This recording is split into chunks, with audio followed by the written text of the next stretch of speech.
Vous pensez qu'Hitchcock, il aurait aimé ou pas ce film, selon vous, hein? Bienvenue chez le beau parleur de l'action et du ciné d'auteur. Bonjour à vous les cinéphiles et bienvenue dans cette critique en post-projection du film La femme à la fenêtre, le nouveau film de Joe Wright. Joe Wright, est-ce que vous savez qui c'est? Je sais qu'en Angleterre, on parle beaucoup d'Edgar Wright, enfin, parce que c'est un réalisateur très bon et il s'appelle Wright aussi, c'est pour ça que je dis ça. Joe Wright, c'est le réalisateur, entre autres, des Heures sombres. Monumental. Réalisateur de films comme Orgueil et Préjugés, que j'avais adoré, de films comme Reviens-moi, que j'avais beaucoup aimé, de Anna Karenine, j'avais adoré. C'est un excellent réalisateur. Je le répète, c'est un excellent réalisateur. C'est un gars qui fait les choses très très bien. D'après les films que je vous ai dit là, vous voyez que c'est plutôt quelqu'un qui est centré plus sur le drame historique, hein, enfin, qui a fait beaucoup de drames en costume, hein, même si c'est pas forcément historique, avec une réalisation toujours nickel et sans tomber forcément dans le pathos et tout. J'adore ce réalisateur, il y a des idées. Non, franchement, c'est un tout bon. Et voir ce film, ne pas sortir au cinéma, mais sortir sur Netflix, ça fait chier. On va dire les choses comme elles sont, ça fait chier. Mais c'est la situation actuelle, tout le monde sait, blablabla. Et en plus, c'est pas un réalisateur qui va forcément attirer beaucoup de monde, c'est pas un blockbuster. Ça casse les bonbons, mais dans le fond, hélas, on pourrait comprendre.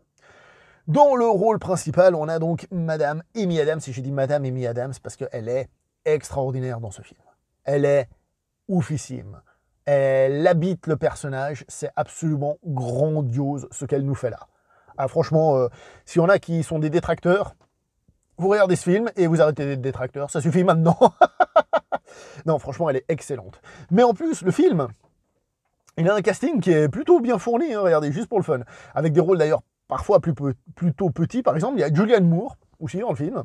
Il y a un certain Gary Oldman dans le film, qui a un rôle qui n'est pas le plus présent à l'écran, mais quand même, il y a Gary Oldman. Gary Oldman qui avait gagné l'Oscar du meilleur acteur, entre autres, grâce aux Heures sombres de Joe Wright. Donc, je me dis qu'il a adoré travailler avec Joe Wright, puisqu'il est de retour. On a Wyatt Russell, vous savez, le nouveau Captain America, qui n'était pas le nouveau Captain America dans Falcon and Winter Soldier, là, vous savez, hein, le gentil, méchant, mais peut-être gentil, enfin celui-là, quoi, le US Agent. Pour la petite histoire, je rappelle quand même que Wyatt Russell, c'est le fils d'un certain Kurt Russell, hein, voilà, je dis ça comme ça. Hein. Et ce qui est assez drôle, c'est qu'encore un rôle assez petit, de toute façon, c'est Amy Adams, c'est le rôle principal et tous les autres, ils tournent autour, hein, mais c'est vraiment elle le rôle principal. On a Anthony Mackie, donc le Falcon et le vrai nouveau Captain America qui sont dans le film. Donc voilà, indépendamment, parce que par exemple les deux derniers ont peut-être une moins bonne réputation, hein, évidemment, mais Gary Oldman, c'est évident, hein, vous me direz. Mais pour dire que malgré tout, au casting, il y a des choses, et des gens, plutôt des gens que des choses d'ailleurs, plutôt sympa quand même.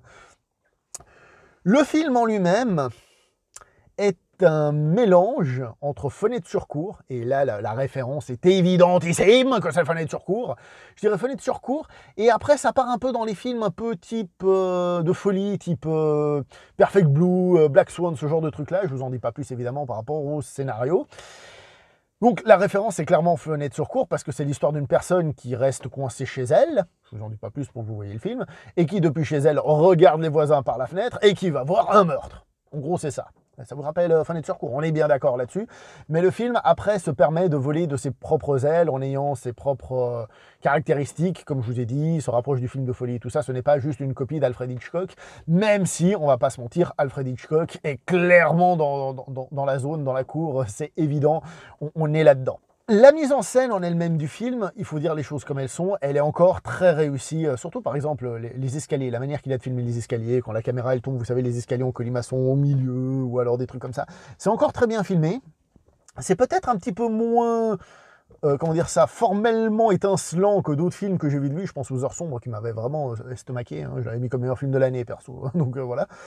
C'est peut-être un petit peu moins flamboyant, et à des moments peut-être plus quelconque, mais dans l'absolu, la mise en scène reste toujours quand même très bien.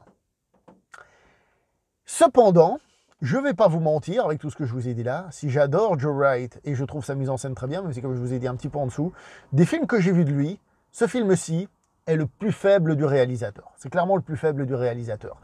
Et pourquoi? Peut-être parce que justement, il vient faire cette fois-ci avec ce film un genre un peu plus passe-partout, qui est un thriller pur et dur, pas forcément négatif, mais peut-être plus quelconque, un peu moins de, comment dire ça, d'intérêt profond, de choses comme ça. Il a des retournements de situation pas forcément qui se voient venir, mais qui sont typiques de ce genre de film. Il n'y a pas une patte en plus, on se dit « Ah ouais, là, je suis face à un mec qui fait un truc en plus ».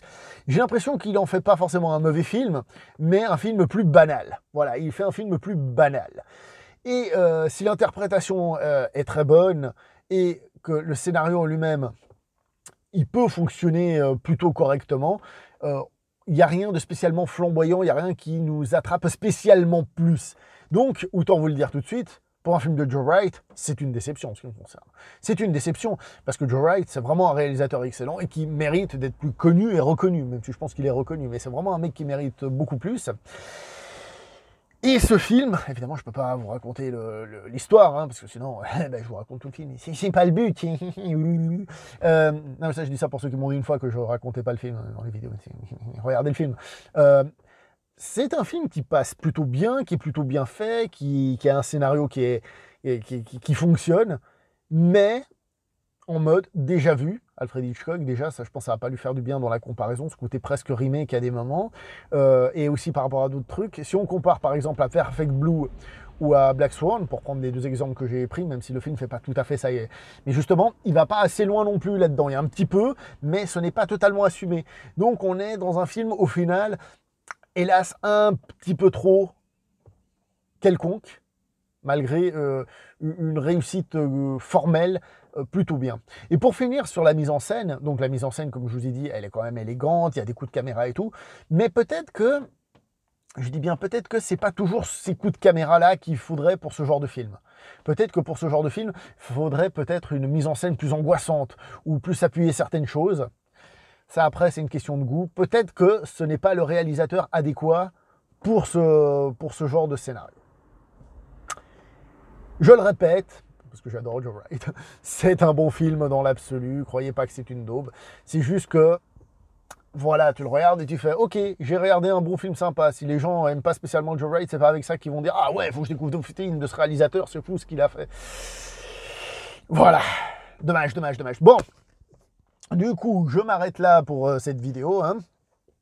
Pour pouvoir continuer à nous regarder à la fenêtre, n'oubliez pas l'abonnement et la cloche, hein, au passage. Hein. Si c'est pour balancer à la police, n'oubliez pas de partager, hein, pour dire aux autres ce que vous avez vu à travers cette fenêtre sur YouTube. Hein, d'accord. Maintenant, il faut que je trouve un truc. Ouais, j'ai dit commenter. Ah oui, commenter.